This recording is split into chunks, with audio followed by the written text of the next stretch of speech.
When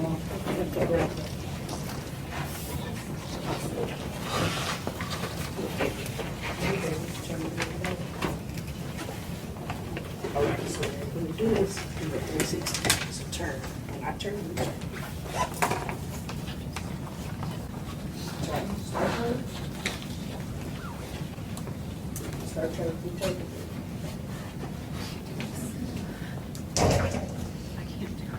You want me to read it for you?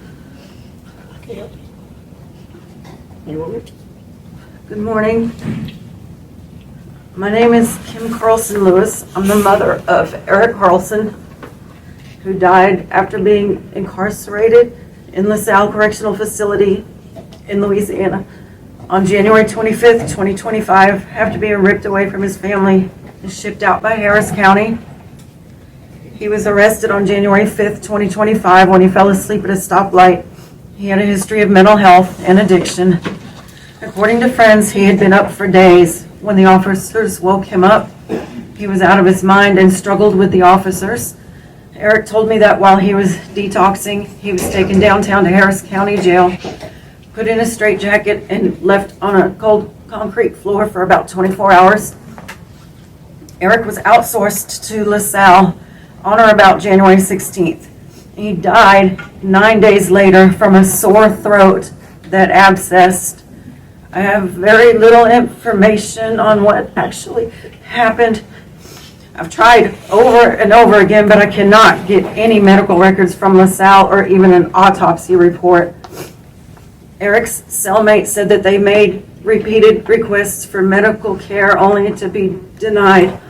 No one from LaSalle called to tell me that my son was sick or that he was taken to a hospital, even after we called the jail for a welfare check on Thursday, January 23rd, which was 2 days before he died. They said he was fine, not in medical. I was only contacted after he died by the Harris County chaplain. I didn't get to say I love you or help him when he was sick or say goodbye. I went back and did some research on custody deaths and was shocked and horrified to learn that 3 men before my son, Jaleen Anderson, Billy Davis, and Thomas Marshall, had also died in Louisiana after being outsourced by Harris County and Liberty County. I discovered that when pre-trial detainees from Texas die out of state, their deaths don't have to be reported, counted, or investigated by Texas. It's been 6 months since my son Erik was allowed to die from an easily treatable infection. He was only 29. His loss is devastating enough, but to not have it acknowledged is like rubbing salt on an open wound. Erik knew he needed to do better, and he told his cellmate he couldn't wait to get home and work on himself and be there for his family. He was a great and loving father to a beautiful 5-year-old daughter, his fiance, to me, and to his grandmother.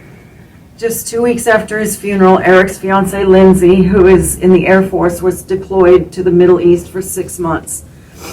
Erik was troubled, but he was kind, funny, and caring despite his mental health challenges, and he was so handsome. He had a family that loved him, and our lives will never be the same without him. I'm grateful to be able to address this commission today. It's my sincere desire and desperate request that the rules for documenting out-of-state custody deaths be changed.